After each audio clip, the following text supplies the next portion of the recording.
Yo, what's up, squad? Welcome back to another episode on the channel. This one is again going to be a little bit shorter, but it's more of a specific question. Now, one of the guys that I Skype with, he's called Mescal Jr.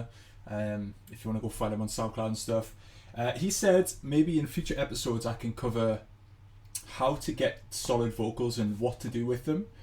So I kind of showed him on the Skype call a little bit about my process, and I thought it would be a good idea to show everybody because vocals bring so much to your tracks. It's a great way to make your track listenable. You know, you think about Spotify, it's a lot easier to get in the bigger playlists if you've got a vocal in there, because vocals are what makes the song more listenable. You know, if you just got a bang and drop, it's not really going to fit into those kinds of playlists kind of thing. You're only going to get in like the gym workouts and stuff like that. So having a vocal can really transform your song. Now, we are lucky in this day and age to have SPLICE, because SPLICE has some top quality stuff and it's only getting better. So what we're going to do is go through my process. So what happens when I need a vocal, right? Usually I've got some chords and I try different vocals on top and see which ones fit. But we're going to jump into the magical SPLICE. Now, the first thing, there's 4 steps here that I usually do. Step number 1, what we're going to do is look for vocal hooks, right? The hook is, you know, the main part of the vocal, right?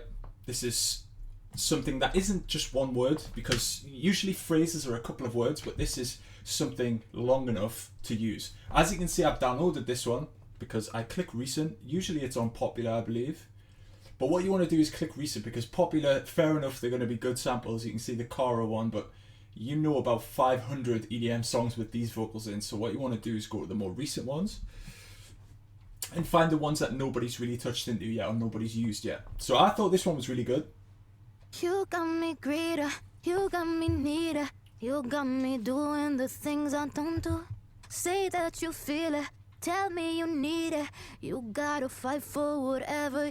Beautiful. So the good thing about this one, it is dry. So we'll go to the sample itself and we'll just drag it in.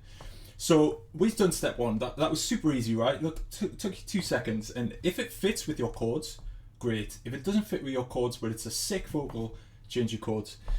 Step 2, what we want to do is get it in the right BPM and key of the project. So as you can see in the top there, SPLICE is so good for this. It tells you the exact BPM and the exact key. So we just go 150, and that's going to stretch it to 140 BPM, which is what my project is in. Let's, for the sake of arguments, we're already in A, right? So we don't have to change the pitch. With this, I like to leave it on auto. I think it gives the best time stretch. It doesn't ruin the sample as much as, say, stretch does. But the good thing, as you can see, the waveform, it drastically changes there. It seems a lot more squashed and it loses the transient. You see, it's less sharp. So with stretch, what a good thing about this is if you're changing BPM in the project. If you're changing BPM in the project, you need stretch.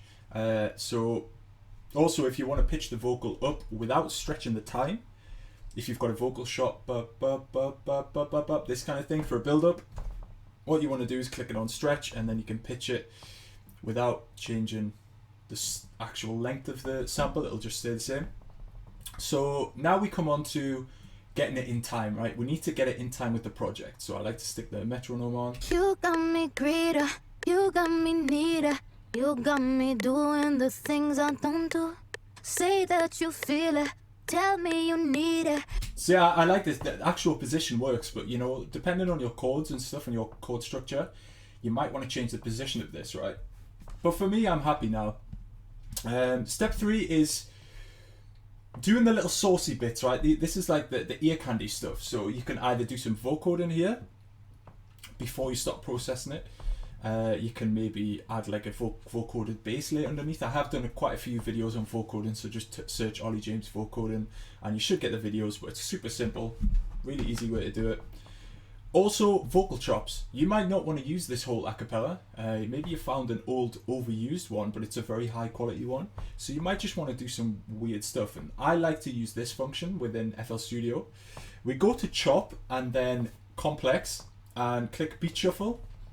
And this, I would use it quite a lot in build-ups. So I would use the full vocal, but in the build-up I didn't want to just repeat the vocal because it is only a hook, so it's not a full a cappella. So I like to do these kind of chops.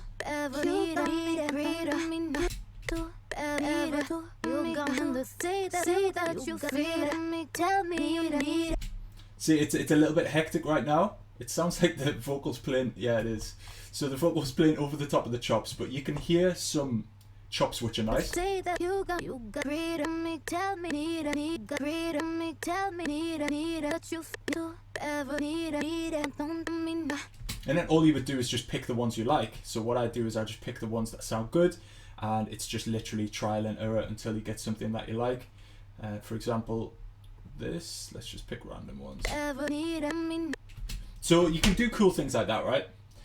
Once you're happy with the positioning and the actual vocal itself, like for me, for this track, I just want to keep it the way it is. It sounds really dope, so it's in the right key. Next, we want to go to the processing. Now, this is step 4. So we're going to stick it on its own mixer track, right? Depending on how loud the sample is, I might want to use some British clean, but with this, I'm not going to tube distort or use this mech knob either, because with this vocal, it's got to be clean. You don't really want to distort the life out of it, you know? I would be a little bit skeptical about using the full mix of this as well. You got me greater, you got me neater. You got me doing the things I don't do. Say that you feel it, tell me you need it. You gotta fight for whatever you do. So with this, I'm happy with that kind of volume. We've got it a little bit louder now. It's going to fit with the project a little bit more. Gives it a little bit of a sprinkle on top. So what we do next, always, I like to add a reverb. Now, what I'm going to do actually is use the same reverb I use on my leads, because in my style of music, the vocal doesn't have to be super clean. It can be really reverbed, you know, like you hear in trance and stuff like that in hardstyle. The vocals are a lot more reverb, but if you listen to a pop record, like, the vocals are quite short reverb time and you don't really hear the reverb there. So for me, I like to always use a big reverb, right? And you'll notice the difference straight away. You got me greater, you got me neater. You got me doing the things I don't do. Say that you feel it, tell me you need it. You gotta fight for whatever you do. So if you want to be extra fancy, what you can do is stick a peak controller if you're using FL Studio, and you can link the reverb to the peak controller like so, and then always click invert, so that when the vocal plays, the reverb doesn't. You got me greater, you got me neater. You got me doing the things I don't do. Say